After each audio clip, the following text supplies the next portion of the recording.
Are you ready to step into the shoes of the Doomslayer and battle demonic forces in this action-packed first-person shooter that turns everything up to 11? Let's deal with the elephant in the room first. This is a gore-filled bloodbath from start to finish. There's no setting to turn this down. What you see is what you get. The demons in the worlds are highly detailed, and they look great.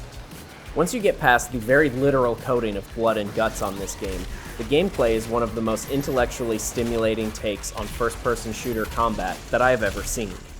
Different demons have strengths and weaknesses that you'll have to learn how to exploit.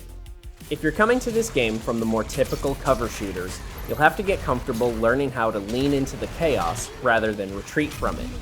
You have 3 primary resources: health, shields, and ammo, and refilling them is usually best done by getting up close and personal with your foes. Health is refilled by performing glory kills, activated like a melee attack on staggered enemies. Shields are refilled by damaging enemies set on fire by your shoulder-mounted flamethrower. Ammo is refilled by slicing through enemies with your chainsaw.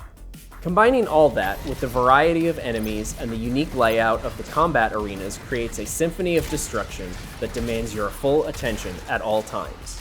Breaking up the pace a little bit are the parkour and puzzle elements in the game. I wouldn't say these are well-crafted aspects of the game, but I can appreciate the mental break from combat that they provide.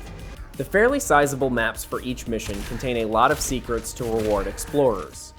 Some are hiding in plain sight with a location that is fairly obvious, but no clear path to them. Others are just hiding. If you had asked me before I started this game what I thought the soundtrack should be like, I'd have been pretty stumped. After finishing the game, it's hard to argue with their choice of industrial heavy metal. Those chunking guitar riffs feel like the perfect backing track for mowing down hordes of demons. I have no complaints about the voice acting. There isn't a ton of dialogue, but what is there feels pretty right. For a game whose central premise is kill all the things, there's a surprising amount of story in this game.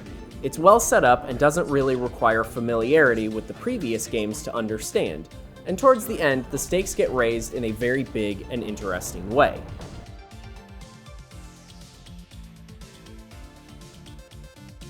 I honestly expected this to have far more adult language in it than there actually was. The word hell is used throughout the game, but not as an expletive.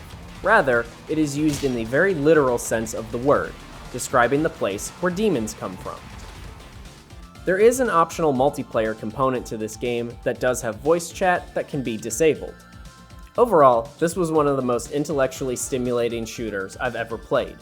Between the secrets and upgrades to find and the sheer chaos of every firefight, this game has a lot of replayability in it.